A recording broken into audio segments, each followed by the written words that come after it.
Hello children, welcome back to the next class of biology. In our previous video, we have discussed about the introductory portions of conservation. Am I right? Yes. There we discussed about deforestation in detail. Today we are moving to the next topics of the same lesson, that is conservation of plants and animals. Let us see Biosphere Reserve first. Biosphere reserve is actually a large area which is either terrestrial or coastal in ecosystem, and that is meant for the protection of plants and animals. Or we can say biosphere reserve is a one which promotes conservation of biodiversity with its sustainable use. And normally biosphere reserves are created by government, either central government or state government under the Wildlife Protection Act. Later, they nominate that for the recognition of UNESCO's MAB program, that is Man and Biosphere Program. There are about 761 biosphere reserves, and that's across 124 countries. In India, we have 18 major biosphere reserves. Let us see the details of that, in the next slide. Before that, I'm going to take your attention to the definition of biosphere reserve. I told you this already. Biosphere reserve is a protected area which is meant for the conservation of biodiversity. Biosphere reserve is a protected area developed to conserve biodiversity, or we can say it is a multi-purpose protected area.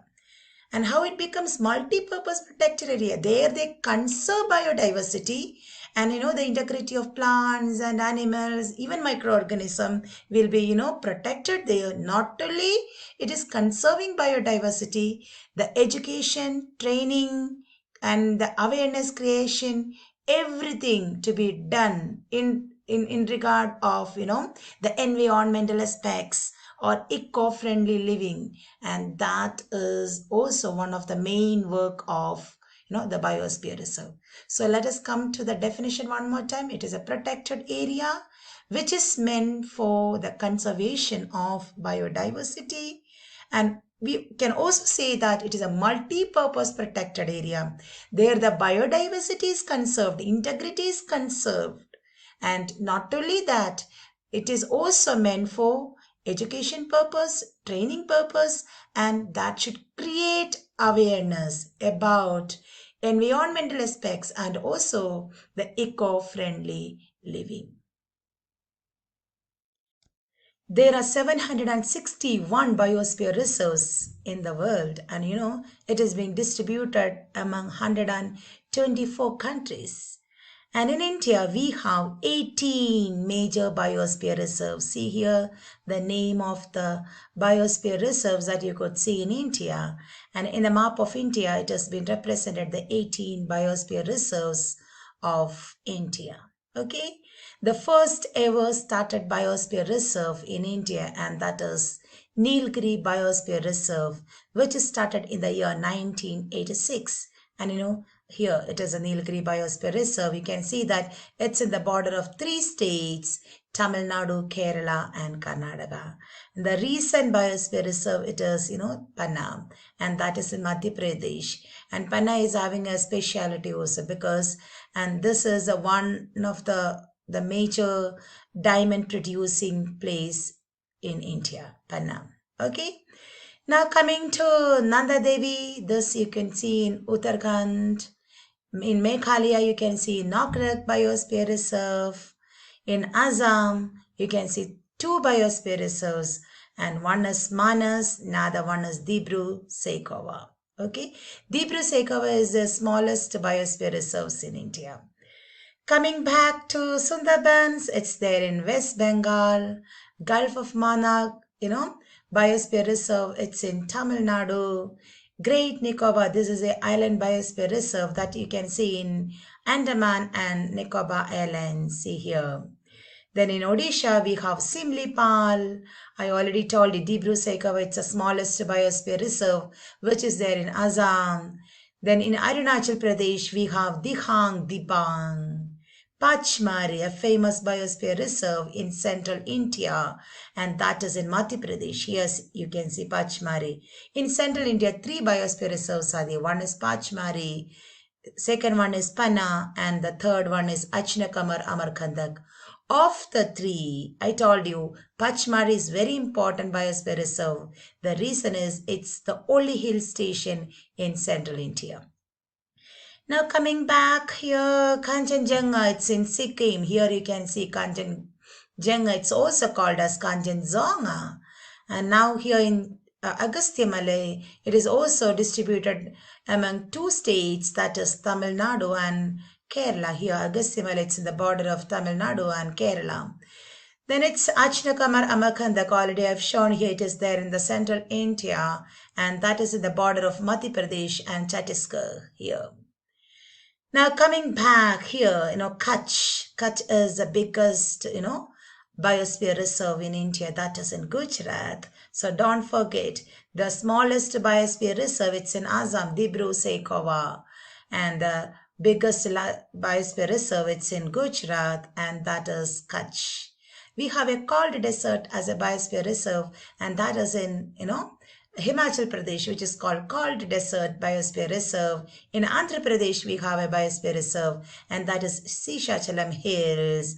And I already told you, Panna, the famous, the leading diamond production is from Panna, and that's in Madhya Pradesh. And that's why, this biosphere reserve is called as Panna Biosphere Reserve. Okay, I hope it's clear the list of the biosphere reserve. And don't forget, we have 18 major biosphere reserves. Of 18 major biosphere reserves, 10 biosphere reserves are being recognized by UNESCO's MAP program, Man and Biosphere Program. Okay. Pachmari Biosphere Reserve, it's a famous and unique biosphere reserve of central India. I've already shown you the position of Pachmari. Here you can see Pachmari Biosphere Reserve. It's located in Madhya Pradesh, and it consists of one national park that is named as Satpura and two wildlife sanctuaries called, Bori and Pachmari. Not only Pachmari, and in case of most of the biosphere reserves, you could see the presence of national park and wildlife sanctuaries. You should know the difference between national park and wildlife sanctuary. National park is meant for the protection of plants, animals, historical objects, landscapes, etc., where no human activities are allowed. It is completely restricted. Whereas in case of wildlife sanctuaries, it is meant for, the wildlife sanctuaries are meant for the protection of, the animals and their habitat. And there restricted human activities are allowed. Limited human activities are allowed. I told you Pachmari is a unique biosphere reserve because it's the only hill station of central India. And the plants and animals which are living across, it shows some similarity to those of Himalayan mountains and that of lower Western Ghats. Now let us see another term of the chapter, that is biodiversity. Biodiversity is also called biological diversity, and the diverse forms of organism living in an area. To represent that, we use this term biodiversity, the variety and variability of all plants, animals and microorganisms which are found in a particular area, and it is to be which is to be called with the term biodiversity, and it is one of the most important factor which is required for the existence of an ecosystem, and where there is a better diversity, that ecosystem will be more sustainable and that ecosystem will be stable. And just think about a world, a place where there is no plants or animals. Are we able to live over there? Never. So every plant, animal, and even microbes all are required for the existence of ecosystem. The variety of organisms which are living in a particular area, and for that we use a term biodiversity. So don't forget, every organism living in a particular area, and that is required for the existence of life. And there comes the importance of conservation of the other living forms also. Now let's see the next term of the chapter, and that is ecosystem. I'm sure that you have learned this in your lower classes, the ecosystem and the types. Am I right? Yes. The functional unit of the biosphere, that is called ecosystem, which is a self-sustaining functional unit. An ecosystem consists of both living and non-living components.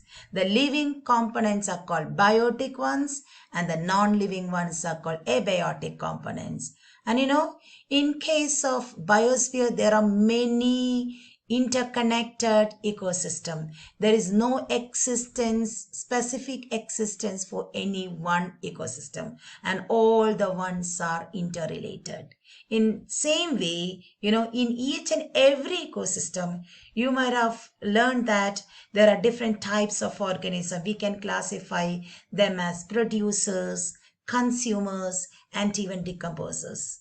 And there is no existence without anyone. If there is no producer, and you could say that the other ones may not survive. The consumers and the decomposers are not able to survive in the environment without producers. Am I right?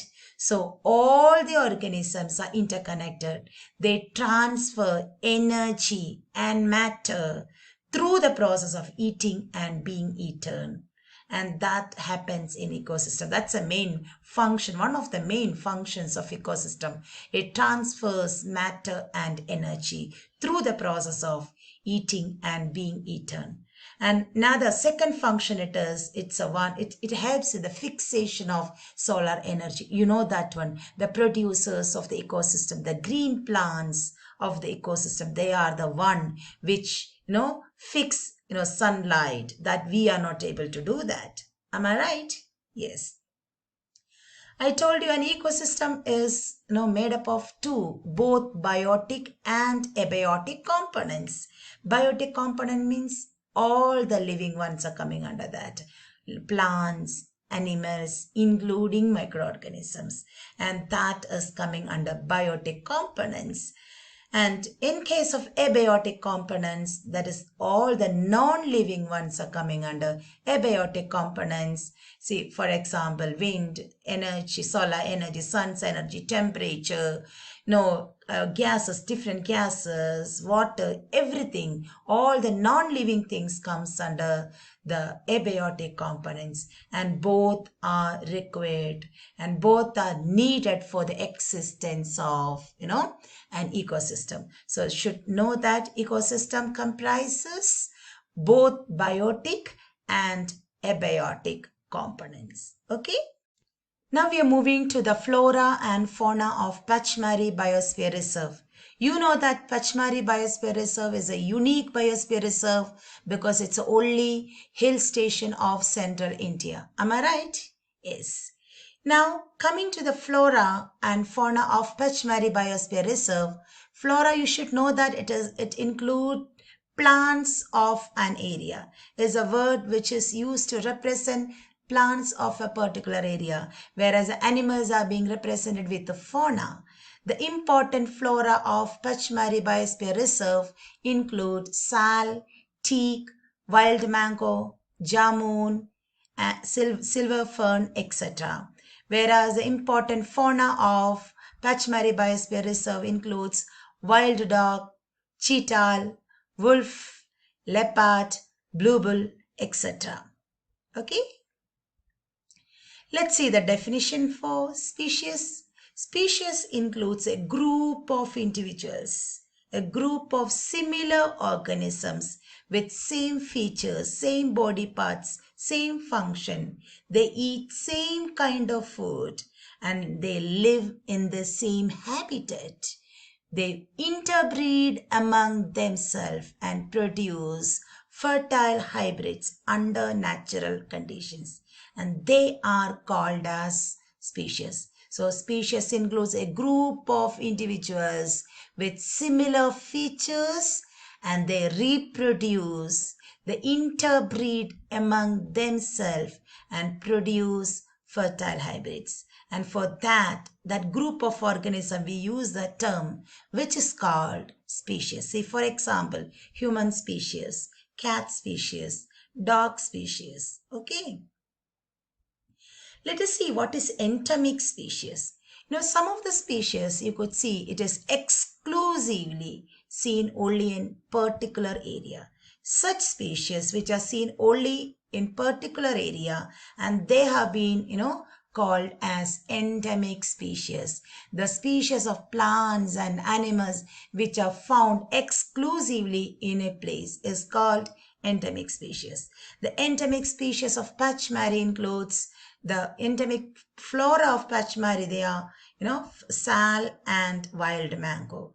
Whereas bison, Indian giant squirrel, and flying squirrels, they are the endemic fauna of Pachymari. So don't forget, endemic species means the species which are restricted to a particular area or which are seen exclusively in an area. They are called as endemic species. Thank you.